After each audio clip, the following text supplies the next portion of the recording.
Hello Internet, and welcome back to a Traveling Knitter, a bookish edition. This is going to be my wrap-up of January, February, and March, the books that I have read, so that I am caught up and I can do these monthly wrap-ups like normal.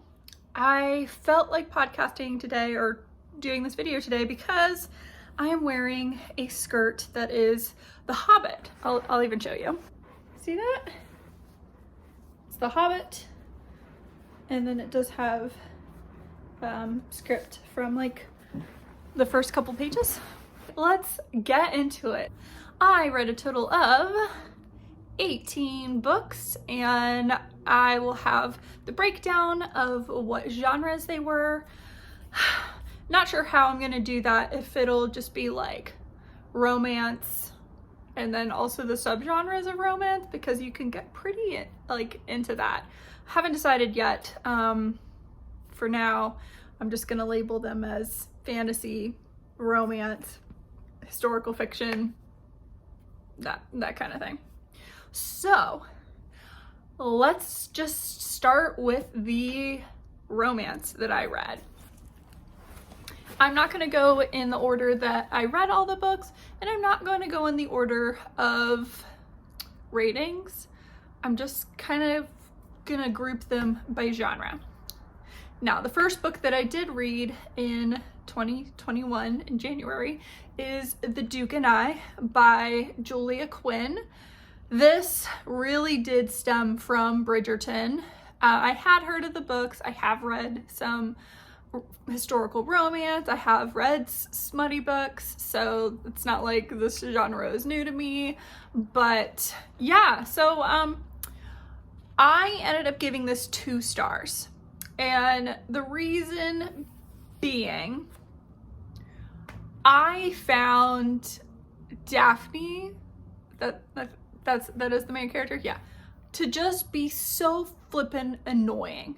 I just could not stand how infatuated she was about getting married and having kids. Like, I just could not stand that. So, and I know that's just, that very well could just be me. I do know that. I really don't want kids. So anytime there is a character that is just like so involved in wanting children, it really irks me. So I did knock stars off. And then just in general, at the end, there is a scene that is very if you've read this book, you know exactly what I'm talking about. Maybe if you've done a little bit of research on this book, you know what I'm talking about. There is a rape scene. It's not cool. It's pretty gross. And I thought it's still there in the show, but they took out the alcohol, which I think was A+ decision. Remove the alcohol. So yeah, 2 stars, unfortunately. I am continuing on with the series. A booktuber that I follow, I feel like I'm like twisted, sort of. A booktuber that I follow, Princess of Paperback. Shoot, what is her name? She is so pretty. Like, she is so pretty. Oh my gosh, she's got like, she goes by two first names. I think it's her first name and her middle name. Val. I hate myself, I can't remember. But anyway, she said that they get better, so I'm gonna continue through. Also, they're so easy and so quick to read, and I'm buddy reading them with a friend who lives in Albany, and we watched the show together. And then with that, I did read the novella of, it's like or is it a novelette? Whatever the one that is like less than 50 pages or something. There is an additional alternate ending for The Duke and I, and on the Kindle edition that I read, it had that. So I did read that, and I'm counting that as a separate book, so I read that one as well. Another romance smut book that I read was Dirty Little Secret by Kendall Scott. I also rated this 2 stars. This book had a really creepy, verging on gross brother like rivalry of the main character girl. It was pretty gross. Like, there was a lot of claiming, like, she's mine, no, she's mine. Not a big fan of that. No. And really the only redeeming quality of this book was that our main protagonist was a librarian. So I got this because it was free, so I got it on my Kindle. Not much else to say about that. And I think it's a series too, but not one that I'm gonna continue. The next book is Red, White, and Royal Blue by Casey McQuiston. I gave this 5 stars. Oh my gosh, this book is so good. This got so much hype when this came out, and even before it came out, when the arcs were making their rounds, but it's amazing. Like, I can't wait to read this book again. That's how much I loved it. So this says new adult because the characters are in their 20s, and you have Alex Claremont Diaz, who is the first son of the first female woman president. And then you have Henry, who is the second prince. Would he be the second prince? He's the second son, so he's a prince, but his grandmother is the queen. And it is about them. They, at the beginning, they're at a wedding. Oh my gosh, like everything is beeping. They're at a wedding and a disaster befalls both of them, and then they have to fake a friendship so that a world war isn't started. And it is just so freaking good. It's so good. There's a lot of steaminess in this, and it's amazing. The friendships in this, so good. Representation, awesome.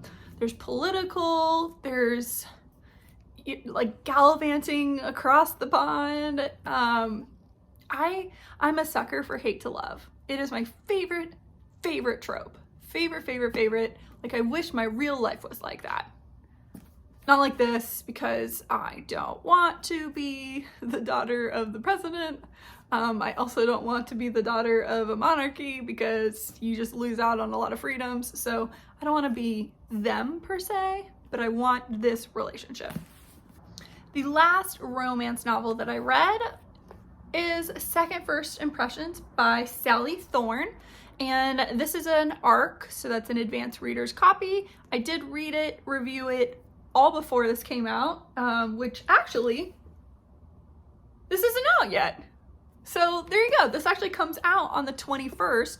So if I get this uploaded today or tomorrow, you'll have time. This was so cute. Sally Thorne, if the name sounds kind of familiar to you, she wrote The Hating Game, which is my absolute favorite romance novel. It is so good. This is not as good, but it's still really cute. There's turtles on the cover, but basically this is about Teddy and Ruthie. Ruthie works at this like retirement villa for some like wealthy people to retire to, and so she kind of runs it, she manages it. The manager is currently like out on vacation or whatever, so she kind of handles everything. One of the perks is that she lives on site, but she pretty much does everything, but she's really an old soul. She doesn't really get out much. She stays in that village, and the first time that she meets Teddy, he's a biker, he's got tattoos all over, which is a little misleading because they didn't put tattoos on him, but he's supposed to be like completely tatted. So that's a bit disappointing. But he's he's at a gas station, she's at a gas station, and he's just kind of sitting there on his bike, and she goes in to pay for her gas, and they're kind of talking. They're like, what do you think he's gonna like bolt and not pay? And she's like, you know what, I'll pay for his gas, he looks like he could need it. And so she pays for it, he walks out, and then they like announce, hey biker dude, this girl just paid for your gas, and he mistakes her for a little old lady. So that's a great start. It's so cute. This is not really hate to love, this is more like friend to lovers, but still really, really cute. The turtles are because there are a bunch of turtles all over this villa, and Ruthie had she like does this like rescue for them because they're endangered, and they play a major part in the novel, so really, really like that too. I did read one historical fiction novel, and that was The Fountains of Silence by Ruta Sepetys. I gave this book 5 stars. This just really brought me in. I thought it was so good, and I just really liked it. I own all of Ruta Sepetys' books, but I actually haven't read any of them. So her latest one happens to be the one that I did read, and I loved it. We have 2 main characters, Daniel and Anna. Anna works at the hotel that Daniel's parents are staying at in Madrid, and that is 1957, so it's during the dictatorship of General Francisco Franco, which I didn't really know much about, to be completely honest. So Anna works at this hotel, and it's really one of the main ways to be able to make money in a sustainable, like enough money. And Daniel, his family is, I'll say they're wealthy. They're wealthy, and his mother is Spanish. So it's a little bit unique in that when they're in Texas, you know, his mom doesn't really quite fit in, but when they're down in Spain, his mom still doesn't really fit in because she's more American. And it's really about the undercurrents of society in Madrid at this time, and how, you know, it looks really beautiful and open for tourism, but it's sinister. There's other characters with underlying storylines that I don't really want to get into, because that is a big part of the novel and you aren't really aware of them at the beginning. So I'll kind of leave it at that. It is a long-standing, maybe love story. I guess you could put this in the historical romance, but it's definitely more history than romance. So Fountains of Silence, really loved it. I would love to read another Ruta Sepetys book soon or within the year. Pretty easy since I do own them all, but we'll see. This, I feel like, is also one of her longest books, and I really love when chapters are just so short. It makes it so much faster to read and easier to read. But I also read The Great Gatsby by F. Scott Fitzgerald. I gave this 3 stars, which is an improvement from the first time I read it, which was in high school. In high school, I didn't like it. I thought it was lame. And I gave it like 2 stars. On the reread, I could appreciate it, but I was also disappointed that I didn't like Baker. I always forget what her first name is. It's the tennis player. I really liked her as a teen, because I felt like she was the only one that wasn't lying. And when she was lying, she wasn't like hiding the fact that she was lying, because she cheats at tennis. But then on the reread, yeah, she still also lies and hides it. So I don't know. Everyone's just so fake in that novel. But I listened to Planet Money read it because The Great Gatsby is in the public domain, and really loved, otherwise I wouldn't have read The Great Gatsby this year. But yeah, that was great, listening to all of the different hosts of the Planet Money podcasts read the book. So big fan of that thing. I did read one manga, and it was The Drops of God by Tadashi Agi, and it was illustrated by Shu Okimoto. I gave this 2 stars. It was just a really boring. The premise sounded cool. It's a manga about this wine connoisseur master guy who has like this massive fortune, and he dies, and he makes this like game between his son and this random dude, and they have to be able to guess what wine was poured or whatever. And it's just all about wine, and it's so info dumpy. I just did not care. So the art was beautiful, the storyline sounded cool, but the execution was just not for me. Not for me. So 2 stars on that one. I did finish A Promised Land by Barack Obama. That took me months to get through. And I did listen to it on audiobook. I don't rate political autobiography types of books. But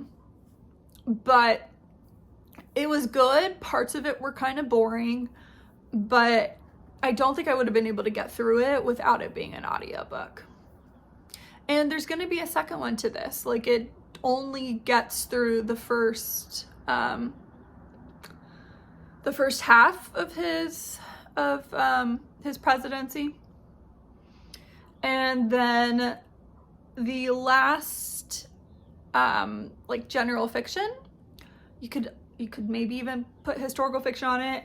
This is Everything I Never Told You by Celeste Ng, and I gave that 4 stars. This was really good. It was really, like, it pulled me in. I didn't expect to like it so much. I just kind of, I'll like it, but I feel like towards the end, I just listened to this all in like a day. I hadn't planned to listen to it in one day, but it got to a part that I just was like, I have to know how this really ends. It was pretty sad. It is a family dynamic. It might even be set in Ohio, either Ohio or the Midwest, which, side note, I don't understand why Ohio is considered the Midwest. Like, we're not in the middle of the country, let alone the western side of the country. Like, we're pretty close to the eastern side, so I never understand why Ohio is considered Middle West, but I digress. This is about a family that it's a mixed family. So the dad is Asian, the mom is white, so their children are mixed race, and growing up in the 80s, I think, 80s or 90s, and it's a lot about how something that occurs and then you just don't get therapy for it. Like, if I could really put this book in a nutshell, it's you really should talk to somebody when something traumatic occurs. And in this instance, it is where the mom disappears for a bit and then comes back, and what that does to the kids, what that does to the husband, and what that does to the mom. And it was sad. It was really sad because there were so many points of that novel where I'm thinking, this person just needs to talk to a therapist. They need a psychologist. They need someone to, you know, explain. And yeah, it's pretty short. So if you're wanting a hard-hitting book that isn't going to take a long time, I would check this one out. I think all of Celeste Ng's books are not very long. It'd be interesting for this one to be a TV show. I do need to read Little Fireflies Everywhere, or Little Fires Everywhere. I've heard it's got a similar vibe, also not very long. And then let's touch on science fiction and then fantasy. So for science fiction, I read The Loneliest Girl in the Universe by Lauren James. I gave this book 4 stars. Totally did not expect to love it as much as I did. This just tells me the science fiction that I like is space. Like, abandoned in space. That is what I like. This is about a girl who was on a space mission that, because of something, she is the only one left. She's the only one alive on this spaceship. She has contact with Earth, and there's, I think it's her therapist. So that's who she talks to, but there's, you know, takes time between getting the messages, and she's, you know, running the ship, trying to keep it going. I forget what the end, oh, I think she's supposed to be going to a colony. But then something happens, and they've somehow been able to send a second ship out to her. And on that second ship is a person that she starts to get to know and to really like, and then things happen. So I really like this. I would have given it 5 stars, except for a very specific thing that, if I say it, is going to completely give it away. If you are curious about why I did dock it a star, I did put it in my Goodreads review why. And then I read a novella, Memento. Memento by Amy Kaufman and Jay Kristoff. This is a short story that had come out, if you pre-ordered, I think, the last, like the 3rd book in the trilogy. I'm pretty sure you had to pre-order something. So I didn't. So I didn't get to read Memento. And finally, it came to my library. So I checked it out, read it, went right back into the world of the Illuminae Chronicles, if you're unaware of what I'm talking about. I gave it 5 stars, loved it. Memento is a short story of before. It's like before and during the Carenza 4, 5, 6, the colony attack that happens in the first one. So loved it. That trilogy is a series that I need to pick up. I need to just buy them because I love them so much. And I still think about them. I read them on my Kindle, and I need like real book experience. And now let's get into the fantasy that I have read. I read the entire Ember in the Ashes series by Sabaa Tahir. So there is an Ember in the Ashes, a torch against the night, a reaper at the gate, and a sky beyond the storm. These are amazing. They're amazing. I have a tattoo that is sort of based, there's an element of it. It is Helene's mask, if you're curious what I did. That's right, I have a mask as a tattoo. I gave them all 5 stars. They're amazing. Go read them if you haven't read them. This is Obviously, I'm not gonna be able to tell you what, all of them are about, but let's just look at the gorgeousness of this cover. These covers, I like them. These covers, I love. So I'm behind why we changed the covers, but I'm just disappointed that we didn't maintain this. I love it when there's miniatures of things on a cover, like especially if it's a city or a town or whatever. Okay, so in Ember in the Ashes, we have two main characters. There is Elias and there is Leia or Laia. I haven't listened to this on audio. I probably should, because then I would know how to pronounce all their names. But Elias is a mask.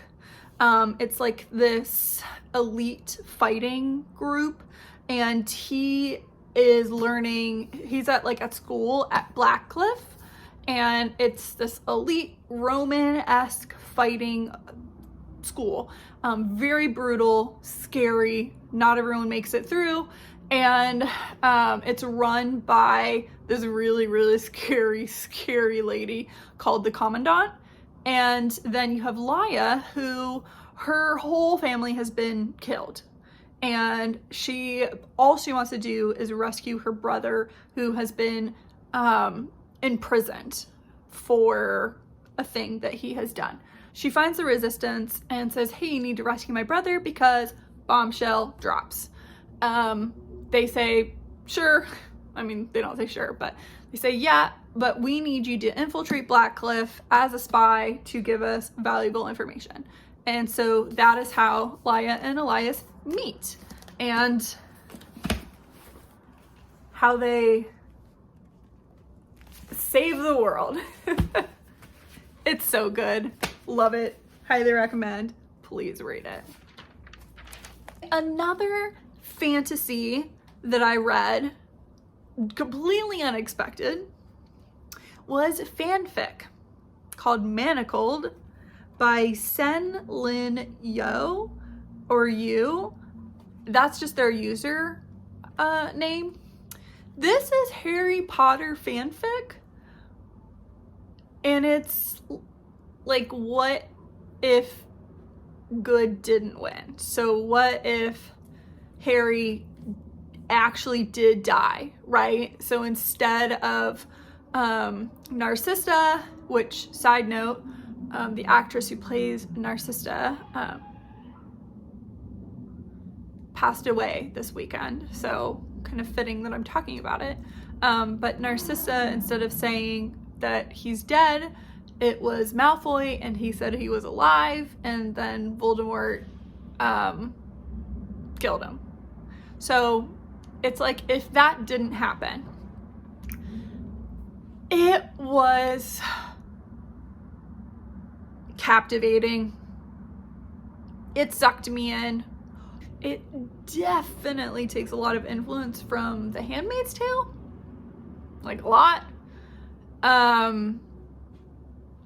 But it was just so dark. It was so dark. It's more dark than I wanted the actual Harry Potters to be, but the very first time that I read the 7th Harry Potter book, I wanted more death, because I felt like it wasn't sad enough for it to be like a major war. But anyway, I felt really weird. I will say it. I felt really, really weird reading this book, because Hermione and Draco, like, that's the thing. It's a Hermione plus Draco. What is that, Dramione or something? I don't know, but it was weird. Also, it's dark. It is very dark. I hate the term trigger warning. Like, I just don't like it. It just describes some of the themes of it, but if you're sensitive, don't read this. Don't read this book. It is very descriptive. There's a lot of violence. There's a lot of sexual violence, because Handmaid's Tale. It's also really long. really long, and yeah, I read it. I don't know if I'm gonna read more fan fiction, but this was pretty good. Like, it was written really well. Very, very well. And honestly, I did read or pick this one because I had seen some like reviews saying that this is like the top of Harry Potter fan fiction that you can get. So I don't know. They wrote another one that's like Hermione plus Snape. I'm not into that. When there's like a big age gap between the two characters, and it doesn't matter if it's the guy's older, the girl's older, they're two guys and one of them's older, two girls, one's older, like it does not matter to me. I just don't like when there's a big age gap. That just creeps me out. But yeah, so I gave that 4 stars if I haven't said that. Like, it was well written and it sucked me in. And when I was done with work, that's literally all I was doing. And I was talking to my friends about, like, oh my God, guys, like I'm reading the Harry Potter fanfic. Like, don't bother me. It's so dang good. So yeah, didn't think that was gonna be on my list of things that I would read this year.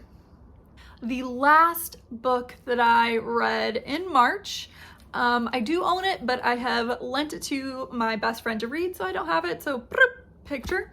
It is Shadow and Bone by Leigh Bardugo. And I have read this book once back when it first came out, and I'd never continued on with the series. And I decided I'm gonna read this series this year definitely, but the first one before the TV show comes out, which I'm so excited for. I gave this 3 stars, and the reason being is that this is, I would almost put this at like this is young YA. Like, it was so quick to read. There's not a ton of descriptions. It's not super dark. It felt very almost old school YA. So I liked it. I'm very excited to move on through the rest of the trilogy and then go to the duology as well as the new series, which I think is also a duology. It's a duology or a trilogy. So yeah, very, very excited to do that. And you know, these 18 books, I think I'm having a very, very good reading year this year. I'm also like on top of my Goodreads goal. I had wanted to stay at least a book ahead, so I really need to get on that. I might actually, as of today, might be a book behind, but not super concerning because of like I'm almost finished with another book. And so you will see my next wrap up will be at the beginning of May, and it will be a much shorter video because I will have less books to talk about. But I hope you liked this. I hope you enjoyed it, and let me know if you've read any of these books, or if you want to read any of these books. Just leave me a comment down below, like the video if you enjoyed it, don't forget to follow, and I will see you in the next video. Bye.